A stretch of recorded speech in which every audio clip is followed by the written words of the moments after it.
அனைவருக்கும் வணக்கம். தெய்வீக பலன்கள் சேனல் சார்பாக தங்களை அன்புடன் வரவேற்கிறோம். இன்று நம் காணொளியில் காண விரும்புவது சனி பகவானுடைய தாக்கத்தை போக்கும் அகத்தீஸ்வரர் ஆலயம் சிறப்புகளை பற்றி இந்த காணொளியில் பார்க்கலாம். வாருங்கள் காணொளிக்கு செல்லலாம். மறக்காமல் ஒரு சப்ஸ்கிரைப் செய்யவும். இந்த லிங்கமானது பல லட்சம் ஆண்டுகள் பழமை வாய்ந்த சுயம்பு லிங்கமாகும். நாடி ஜோதிடத்திற்கு பரிகார கோவிலாகவே விளங்கி வருகிறது.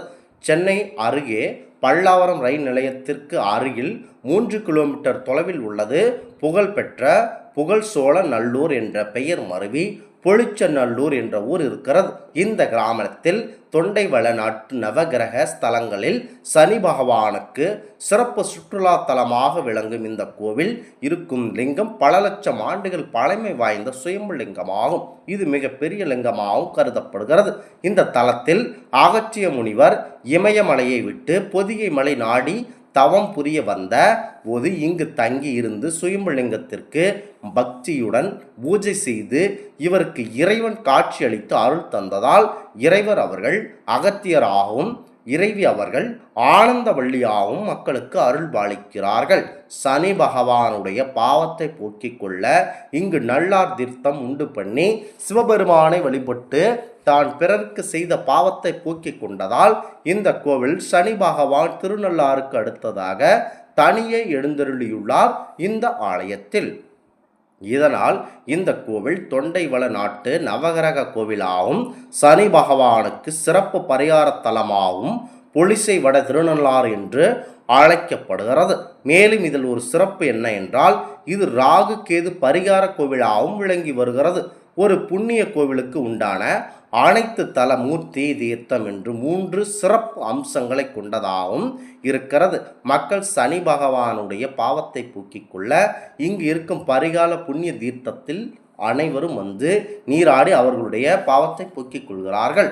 பல லட்சம் ஆண்டுகள் பழமை வாய்ந்த சுயம்புலிங்கமாக காட்சி அளித்த இந்த ஆலயம் 1000 ஆண்டுகளுக்கு முன்பு சோழர் மன்னர் காலத்தில் கஜபிருஷ்ட விமான அமைப்புடன் இந்த தலத்துகளில் இது மிகவும் ஒன்றாக இருக்கிறது.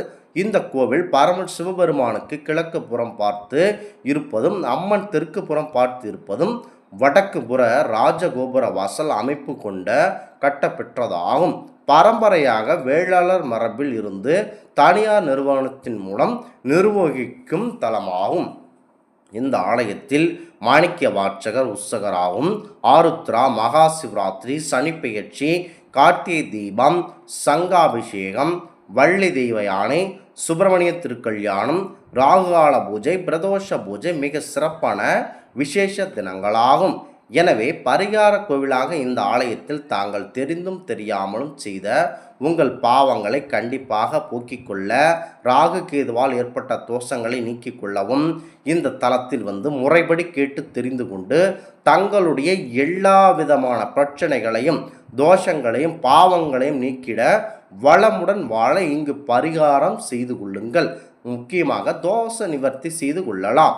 நாடி ஜோதிடத்திற்கு பரிகார சிறப்பு கோவிலாகவும் தொண்டை நாட்டு நவகிரக சுற்றுலா கோவிலாகவும் இந்த கோவில் சிறப்பு பெற்று விளங்கி வருகிறது. ஒருவருடைய பிறந்த ஜாதகத்தில் லக்னம் அல்லது 2ஆம் இடத்திற்கு ராகு அல்லது கேது நின்றால் அது சர்ப்ப தோஷமாகும். வெள்ளிக்கிழமை காலை 10:30 மணி முதல் 12 மணிக்குள் நமது ஊரில் இருக்கும் சிவாலயத்தில் கால பைரவருக்கு பால அபிஷேகம் இதற்கு செய்ய வேண்டும். புணுகு பூச வேண்டும். நாகலிங்க மாலை அவருக்கு சாத்த வேண்டும். பால் பாயாசம் பால் சாதம் இவைகளை நெய்வேத்தியமாக படைக்க வேண்டும். யாருக்கு சர்ப்ப தோஷம் இருக்கிறதோ அவர் பெயருக்கு அர்ச்சனை செய்ய வேண்டும். அதன் பிறகு காலபைரவர் சன்னதியில் முன்பாக அமர்ந்து காலபைரவர் 108 போற்றி அல்லது காலபைரவர் 1008 போற்றி அல்லது காலபைரவர் அஷ்டோத்திரத்தை மனதிற்குள் ஒரு முறையாவது கூற வேண்டும். பிறகு நேராக நமது வீட்டிற்கு செல்ல வேண்டும். இப்படி தொடர்ந்து 8 வெள்ளிக்கிழமைகளும் வழிபாடு செய்ய வேண்டும். லக்னம் அல்லது 2ஆம் இடத்தில் ராகு அல்லது கேது ராகு மகாதிசை அல்லது கேது மகாதிசை வந்தால் அந்த திசை முழுவதும் வராமல் தவறாமல் இந்த வழிபாட்டை செய்து வந்தால் நன்மை பெருகும் என கூறப்படுகிறது. இந்த திசை முழுவதுமே அசைவம் மது போதைப் பொருட்களை கைவிட வேண்டும். அவ்வாறு கைவிட்டு இந்த வழிபாட்டை செய்து வந்தால் ராகு மற்றும் கேதுவால் ஏற்பட இருக்கும் அவமானங்கள் படிப்படியாக விலகி நிம்மதியும் சிறந்த வாழ்க்கை துணையும் அமைந்துவிடும் என்பது ஐதீகமாகவே இருக்கிறது. திருமண தடை அகல வெள்ளிக்கிழமை ராகு கால நேரமான காலை 10:30 மணி முதல் 12 மணிக்குள் கால பைரவருக்கு சந்தன காப்பு பூஜை ஏற்பாடு செய்ய வேண்டும். புனுகு பூச வேண்டும். தாமரை மலரை அனுபவிக்க வேண்டும். அவல் கேசரி, பானகம், சர்க்கரை பொங்கல் இவைகளை படைக்க வேண்டும். படைத்து நமது பெயருக்கு அர்ச்சனை செய்து வர வேண்டும்.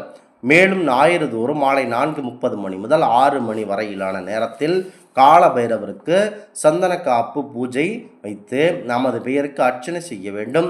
இவ்வாறு தொடர்ந்து 8 வெள்ளிக்கிழமைகளுக்கும் 8 ஞாயிற்றுக்கிழமைகளுக்கும் வழிபாடு செய்து வர திருமண தடை கண்டிப்பாக நீங்கும். இந்த ஆன்மீக தகவல் உங்களுக்கு பிடித்து இருந்தால் தெய்வீக பலன்கள் சேனலை கண்டிப்பாக சப்ஸ்கிரைப் செய்து கொள்ளவும். மீண்டும் ஒரு நல்லதொரு காணொளியில் உங்களை சந்திக்கிறோம். நன்றி, வணக்கம்.